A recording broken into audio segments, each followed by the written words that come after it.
Welcome to Corporate Baggage, where we will help you unpack, repack, and lighten the load. We're your hosts, Whitney Siders and Catie Campbell. For nearly 40 years, we've been coaches, consultants, and leaders inside organizations and supporting global enterprises and Fortune 500 companies to help make those organizations strong and healthy. If there's a hot topic in the workplace, you better believe we'll be unpacking it here. Topics like return to office, performance reviews, compensation, nothing is off limits. Like, subscribe, follow us, and drop your baggage in the comments so we can unpack it together and lighten the load. The only thing that should be in your bag is your paycheck. Welcome back. Yay. We're here. I'm back in Texas.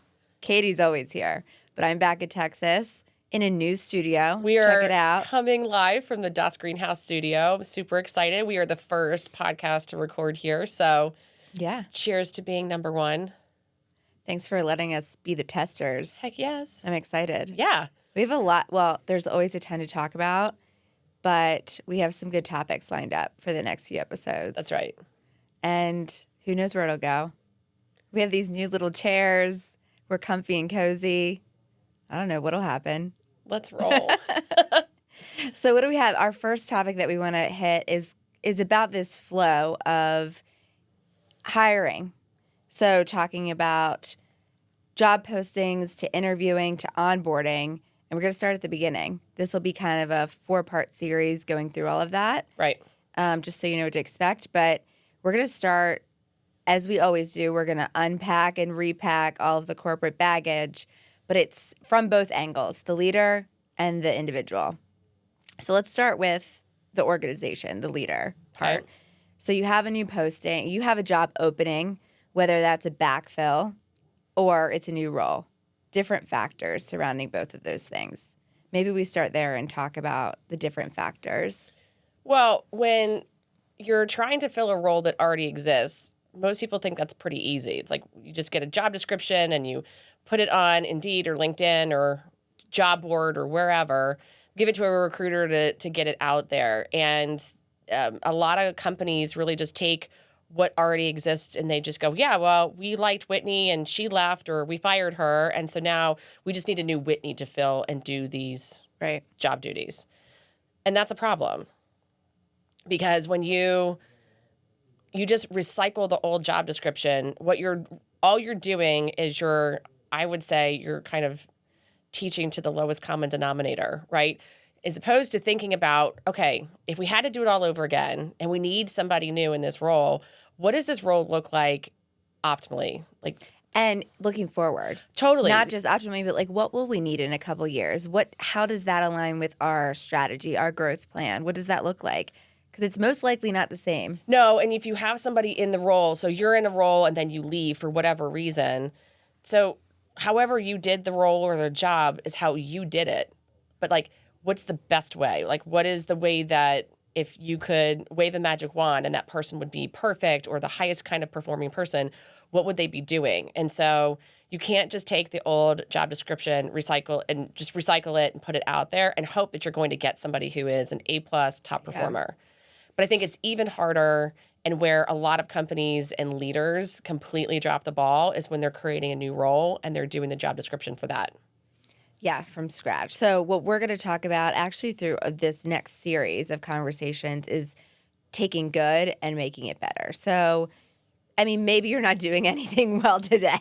That's another issue. But we're going to take what you're probably doing, what you think might be working, or maybe it's working a little bit, and making it better. Right. More efficient, more effective, more aligned with your strategy. So let's stay on the track of job descriptions. Okay. So let's say I have an open role and it's a backfill. We'll do both again, backfill or a new role. What's the first thing that I'm doing? Maybe you could talk about a story. I know you have a recent story of one that didn't go well. Yeah. So maybe talk about that first. Well, so this example it's a company in a well-established industry. So it's not like an AI job that's never existed before. This is a role that's existed. It's a somewhat of a senior leader role within the organization, and it's existed for 100 years. So this company, well-intentioned, said, we just need to find somebody else who knows how to do this. They put out what I would consider to be a generic job description with the title, senior, whatever. And they got a bunch of candidates in. They found somebody who, their resume looked good. They interviewed well, brought this person in, and it was a complete disaster, meaning they didn't have the senior level experience that they thought they did. This person had the same title at a different company, but they clearly were not ready to be that same level of person in this company. And the second piece of it is the person said, yes, I've got really great team leadership experience, but it wasn't the same kind of team leadership experience that this company requires. So, for example, at their old company, team leadership meant that you've got the people on the job, they're doing the job, they're there. I can hire, I can fire. They did some performance management, but really they didn't know how to motivate people. They didn't know how to problem solve collectively. All of these different things that are very germane to the role that they were hiring for. So the mistake number one is they went to market on an old generic job description, and what they got was an old generic kind of person who was really underqualified for the role. And it caused huge problems for months with the team until they ended up having to let this person go and then rehire for the position. Which is super expensive. Not just emotionally draining, but very expensive. It's expensive on all fronts. So it's expensive to go to market to find somebody. It's expensive to hire talent from the outside. It's a lot of expense from all the interview processes that it takes internally because they're meeting with, they're meeting with the executive team. They're meeting with the president of the company. So that's a challenge. But then on the back end, when you have them in the role and they're underperforming or they're just not meeting your expectations, the morale on the team, it took months to unwind that and to regain the trust of the people when they brought in somebody new who was competent and fully formed and ready to lead. It was really difficult to get the team on board because you've lost now, as a senior leader, you've lost their trust that you can bring in somebody to be their leader. It was so expensive. A lot of times people think about, I just need to hire in some, it costs money to hire somebody. It costs money on the back end when you make the wrong hire. Yeah. And it took the new person who came in, fortunately, they were able to turn things around. But now their job is exponentially harder because they're not just trying to learn the job and learn the people and start to gain their trust. They're also just trying to repair the sins of the past because of one bad hire. Right. I want to push on one of the other things you said because it stood out to me, which was the difference between the generic job description and making sure that it fits your culture and how you do things. And it's one of the things that you and I study when we're studying high performers in roles. And it's the difference between, it's why general leadership training fails so much. It's a multi-billion-dollar industry and it fails over and over because it's not fitting what's happening in your organization. Because, for example, so what you would think executive presence, I'm going to use that as because you said senior person. Executive presence, sure, there is a baseline way that looks and that shows up. But what that looks like in various industries, in various organizations is going to be different based on the culture, based on the dynamics, based on the other leaders in the organization and what's needed in the role. So for that to be really clear in the job description, not just training, not just interviewing, not just training, sure, really important, but why don't we start from the beginning where we're attracting those people so that they know, hey, this is the type of leader that they're looking for. And that can really attract the right people.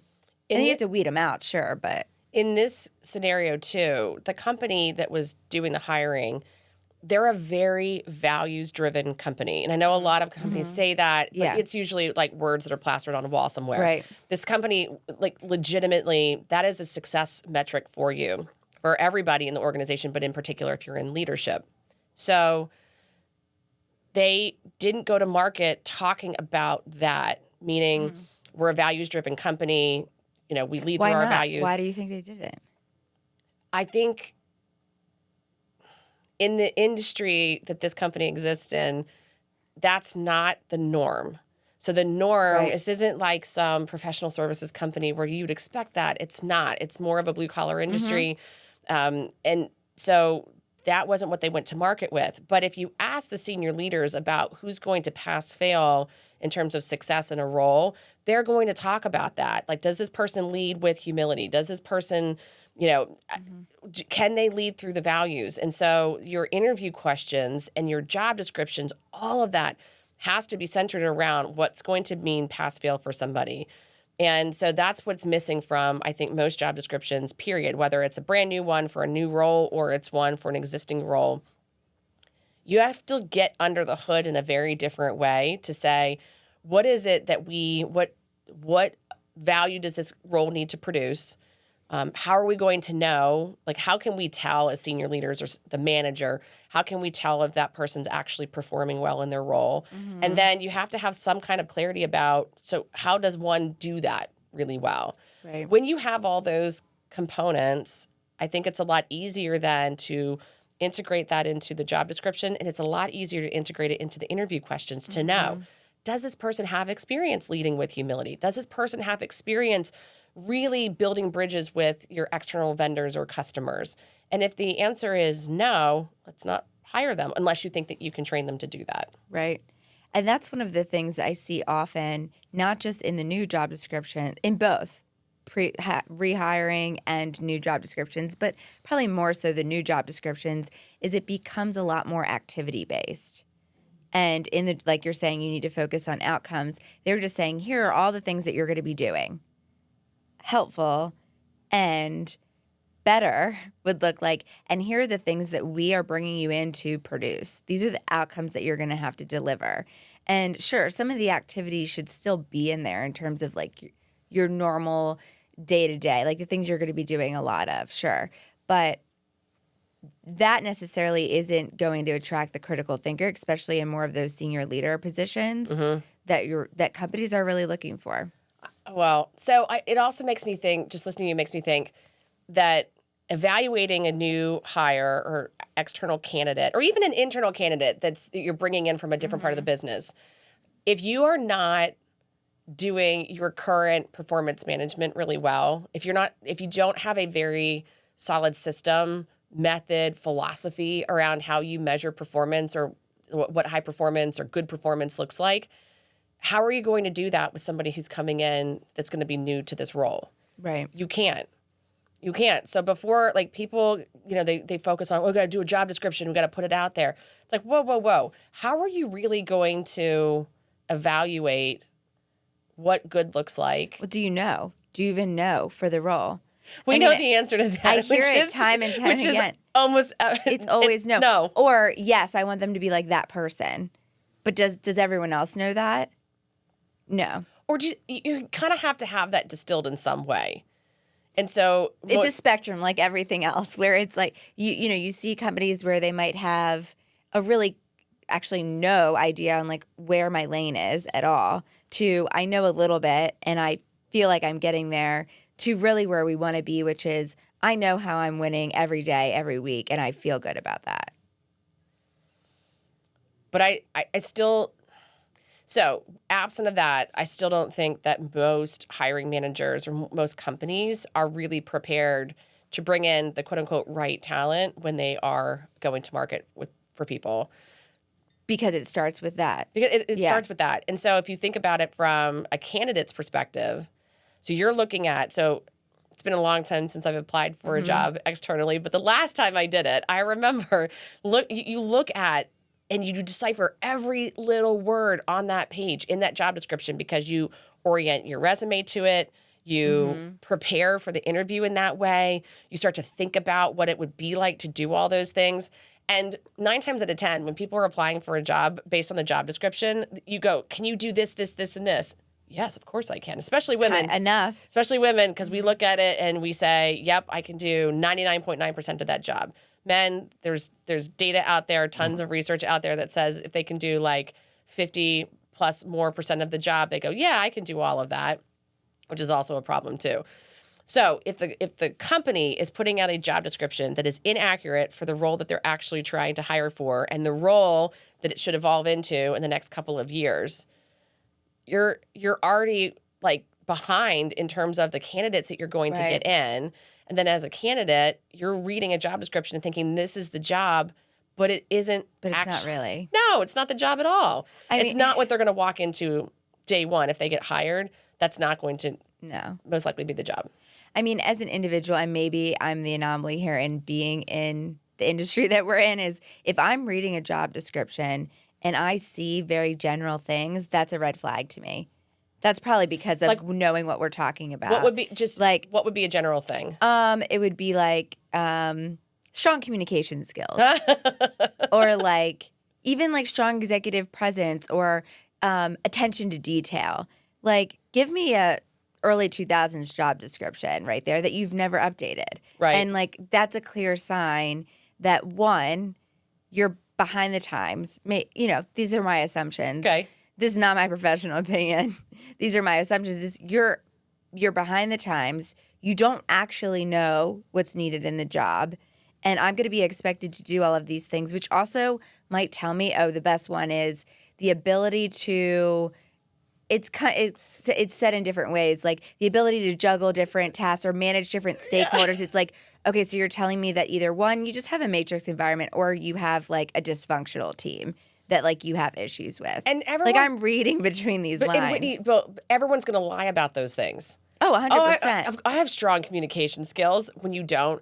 Attention to detail. I'm pretty sure I've applied for jobs in my past where it has said that. Right. I can be detail oriented, but because Well, we've worked together really for years. mean? Yeah. I don't know what it means in that context because it's a brand new organization. Right.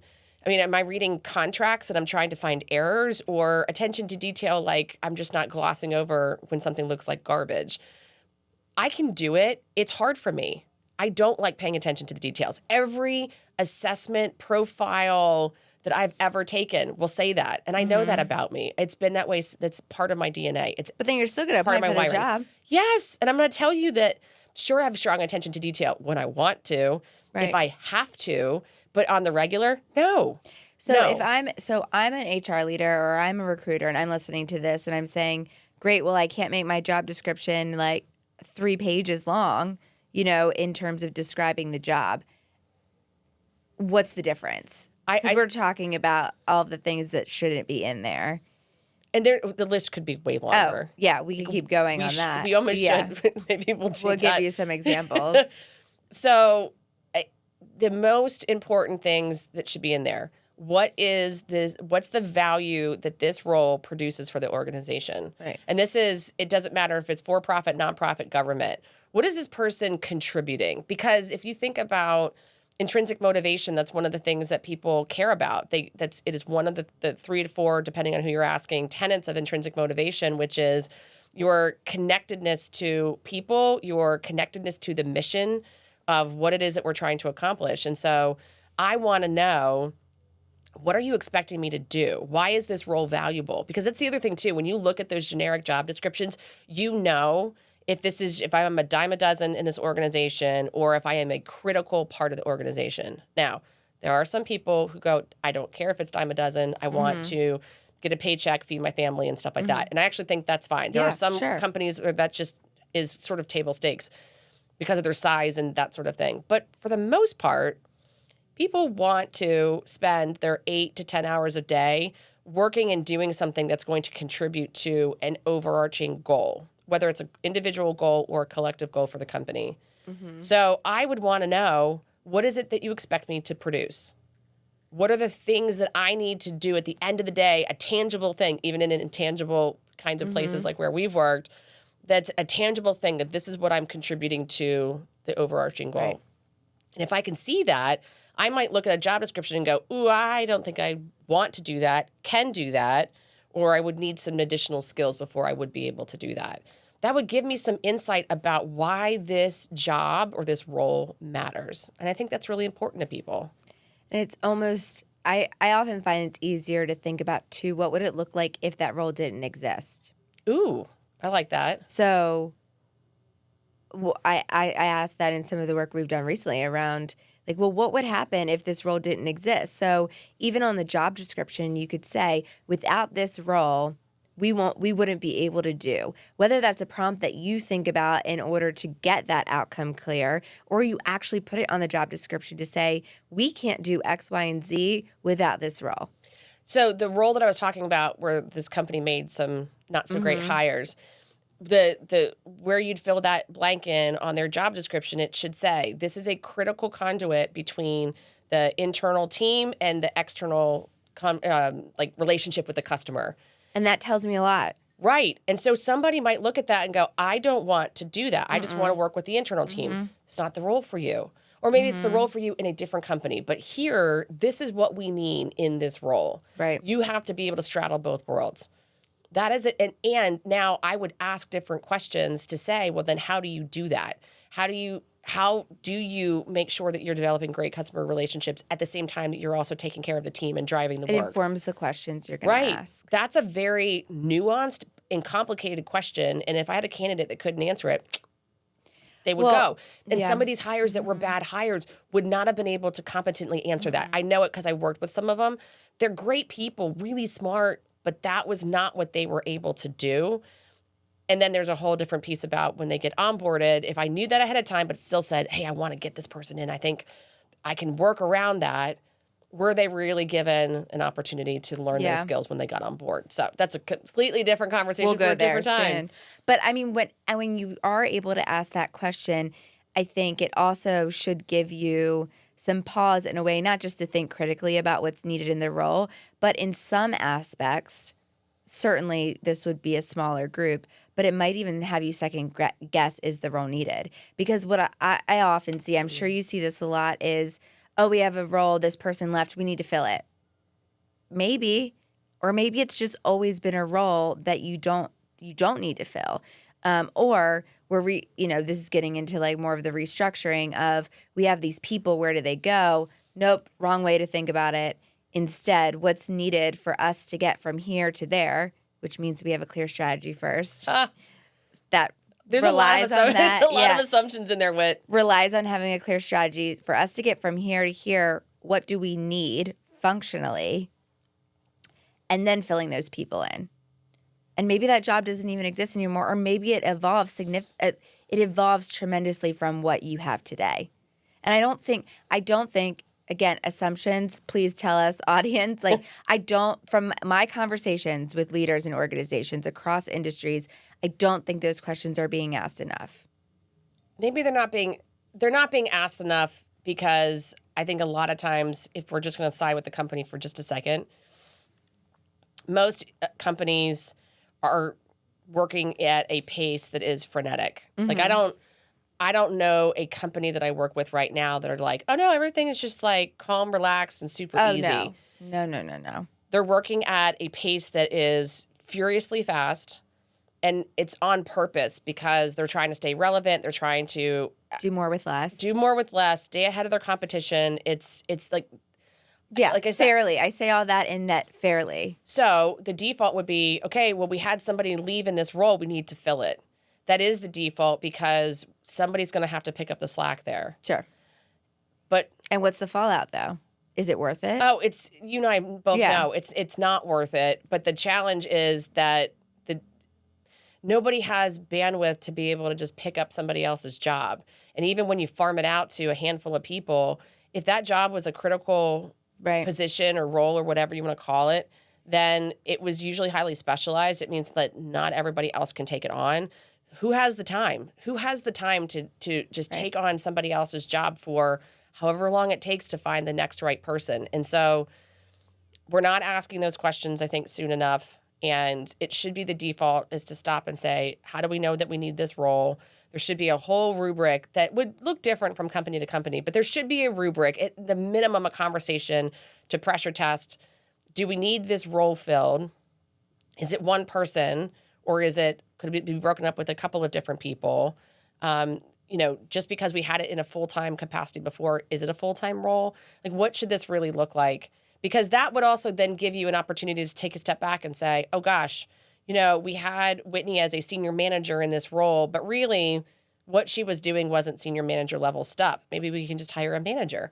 Maybe if we could promote somebody into that role from within, because it would be an easier leap. That there should be some sort of conversation rubric, what have you, happening between the business and HR to make sure that we're making a really It's smart a little more clear. business decision. Yeah, that it's more clear for sure. Well, and even today, I'm seeing a lot more opportunities for outsourcing too. So in those more specialized roles, I'm not talking massive organizations that have groups of roles like that, but maybe like your small to mid-sized businesses that might have a finance specialty need or an HR specialty need, outsourcing fractional companies, fractional roles.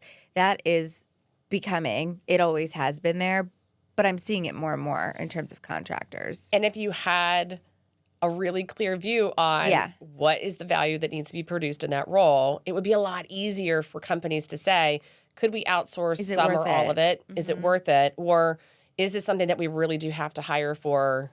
In-house. Yeah. Right. Yeah. I think, and that's a huge way along the efficiency lines of doing more with less.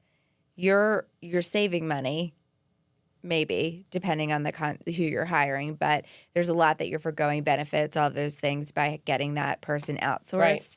And like you said, what might have been a full-time role really is only needed on a part-time basis to get the job done.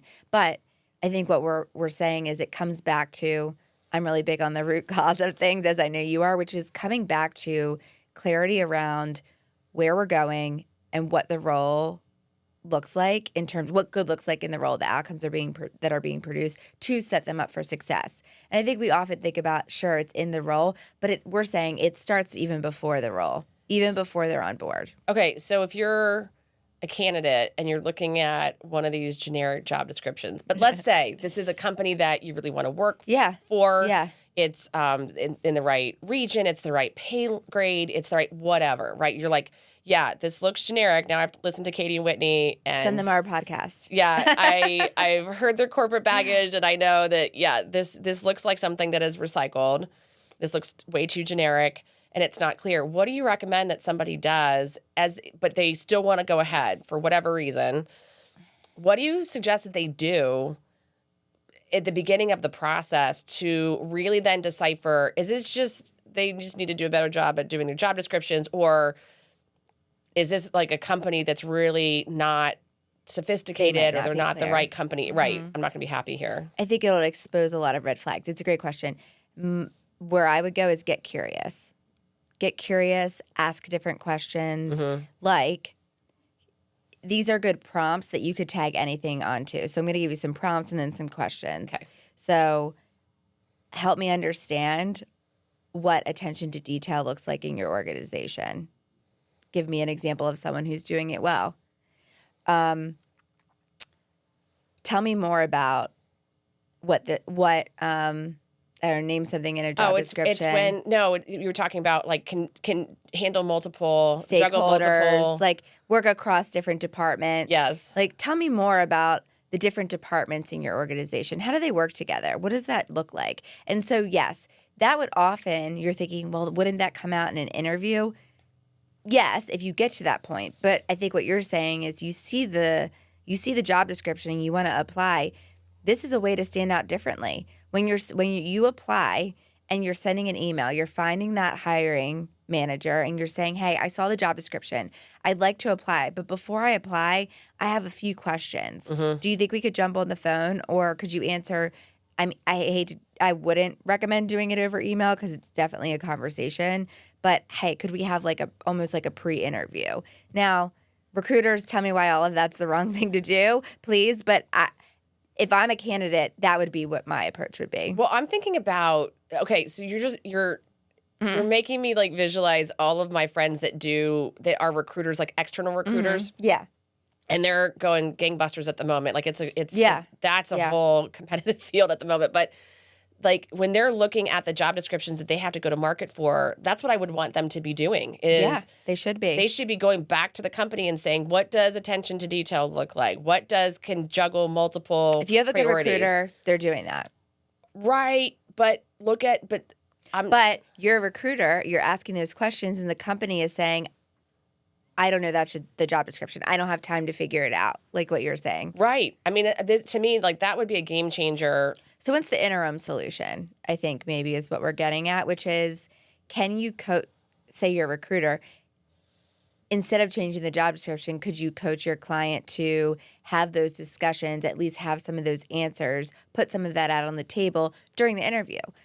So at least you're getting to the point of those things. If I were a recruiter and working an external recruiter and even an internal one, but an external recruiter, and I'm looking at all of these different job descriptions and I see some of that generic stuff in there, and I don't know how you could look at a job description after listening to this and not look at some of that and go, that looks like some BS. Yeah. That looks generic. Like, what is that? That I would go back and be asking those questions. Like, to me, it would be the same thing too. So yes, consult with the business. So if you're an internal recruiter, consulting with the hiring manager to say, okay, what does this really mean? What does this really look like? What is this person's day to day? How would this come up? Is this a consistent thing? Is this a daily thing? Is this a quarterly thing? Being curious about that too, because I mean, one of the criticisms that I feel sorry for recruiters, they get hammered all the time by the business because they're not bringing in the right people. Well, if the job description is generic, you're going to get some generic people. You're going to get generic talent that's coming forward, right? So it would be that where honestly, I think the solution starts at the business. I think it's for them to take the time and spend the money internally to get the job description right, the job outline, the requirements, the value that it's supposed to produce.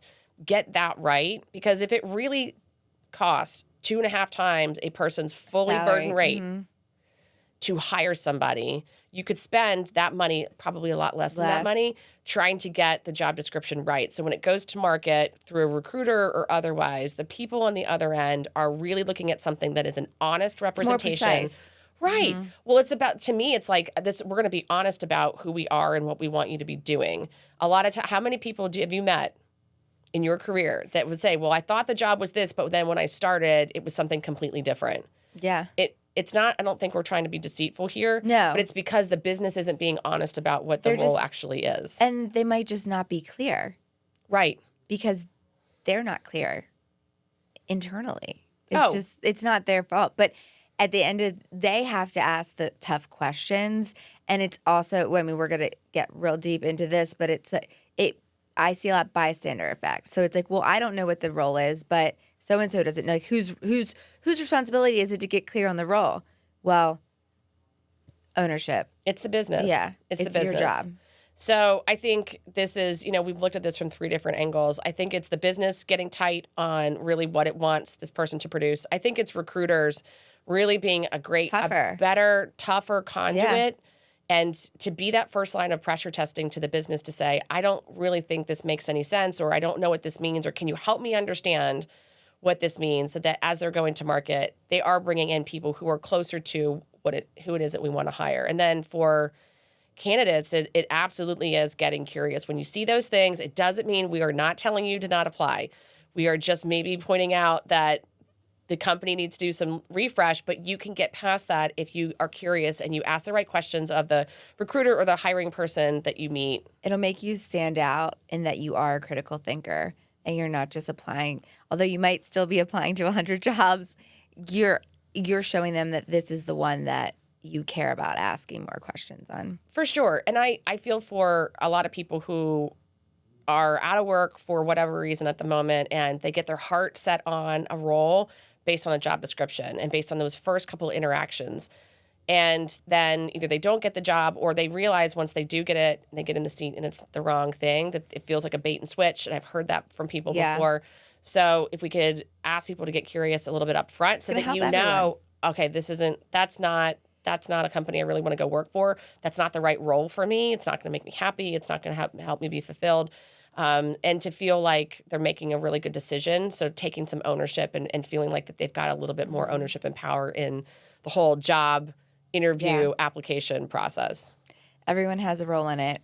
They're just different roles and have to be clear on what that looks like. That's right. Cheers to that. Cheers to that. See you next time. Bye.